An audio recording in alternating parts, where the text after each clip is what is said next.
பெரம்பலூரில் காவலர்களை தாக்கிவிட்டு ரவுடி வெள்ளைக்காளியை கொல்ல முயன்ற வழக்கில் எதிர்த்தரப்பைச் சேர்ந்த கொட்டுராஜா என்ற ரவுடியை காவல்துறையினர் சுட்டுக் கொண்டுள்ளனர்.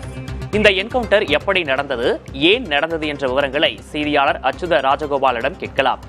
அச்சுத ராஜகோபால், இந்த என்கவுண்டர் தொடர்பாக வெளிவந்திருக்கக்கூடிய முழு விவரங்கள் என்ன? வணக்கம் விக்னேஷ்.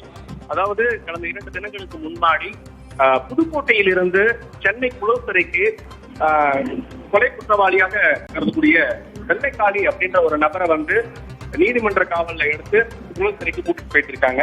போகும் வழியில போலீசார் பாதுகாப்புல இங்க பெரம்பலூர்ல இருக்கக்கூடிய NH, அதாவது திருமாத்துறை டோல்கேட் அருகில் இருக்கக்கூடிய உணவகம், தனியார் உணவகத்துல உணவு அருந்துவதற்காக உள்ள சென்றிருக்காங்க.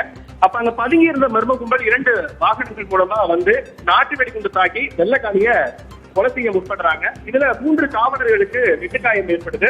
தொடர்ந்து வெள்ளைக்காளிய காவல்துறை தனி பாதுகாப்பு எடுத்து அவரை சென்னைக்கு கொண்டு செல்லப்பட்ட நிலையில இந்த குற்ற சம்பவம் தொடர்பாக நேரடியாக பார்வையிட்ட ஐஜி பாலகிருஷ்ணன் 5 தனிப்படை அமைத்து இந்த குற்றவாளிகளை பிடிப்பதற்கான பணிகளை நடத்துவதாக தெரிவித்திருந்தாரு. தொடர்ந்து இந்த குற்றவாளிகள் தேடுபடிக்கு 5 தனிப்படைக்கும் தீவிரம் காட்டி வந்த நிலையில நேற்று இது தொடர்பா ஒரு 4 குற்றவாளிகள் இங்க பெரம்பலூர் மாவட்டத்தில் பதுங்கியிருந்ததாகவும் அவங்கள தனிப்படை போலீசார் கைது செய்து ரகசிய விசாரணை மேற்கொண்டு வந்த நிலையில இந்த சம்பவம் நடத்துறதுக்கான நாட்டு வெடிகுண்டுகள், அருவாள், இந்த விஷயங்கள்லாம் எங்க இருந்து கொண்டு வந்தாங்க, எப்படி நிகழ்த்தி காட்டினீங்க அப்படின்ற மாதிரியான விஷயங்கள் செய்ய காட்டுவதற்காக இந்த குற்ற வழக்கில் கருதக்கூடிய முக்கிய குற்றவாளியான அழகுராஜாவை மங்களமேடு போலீசார் அந்த குற்ற சம்பவ இடத்திற்கு கூட்டு சென்றிருக்காங்க.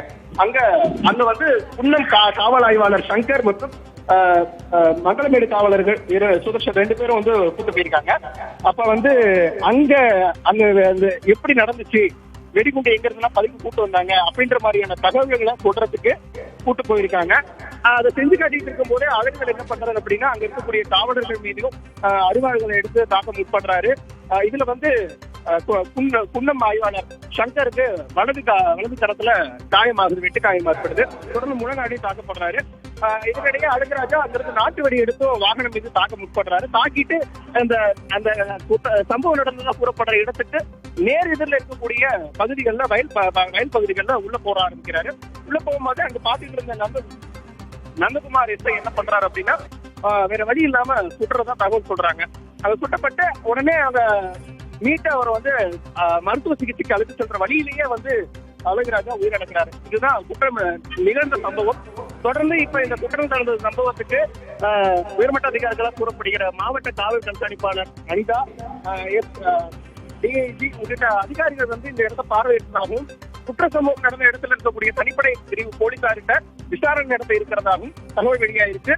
தொடர்ந்து மருத்துவமனைக்கு கொண்டு செல்லப்பட்ட உடற்கூறாய்வு கொண்டு செல்லப்பட்ட அழகுராஜனுடைய உடையில ஆய்வு செய்து அவருடைய சொந்த ஊருக்கு அனுப்புவதா இல்ல இந்த மேற்கொண்ட விசாரணைகள் என்ன செய்யப்படும் அப்படின்றத அதிகாரிகளுடைய விசாரணை தெரிய வரும். தொடர்ந்து இந்த குற்ற சம்பவத்துல வேற என்னென்ன குற்றவாளிகள் கைது செய்யப்பட்டிருக்காங்க அப்படின்ற பின்னணி விவரங்களை அதிகாரிகள் தரப்புல விரைவில் வழங்க இருக்காங்க. விவரங்களுக்கு நன்றி அச்சுத ராஜகோபால்.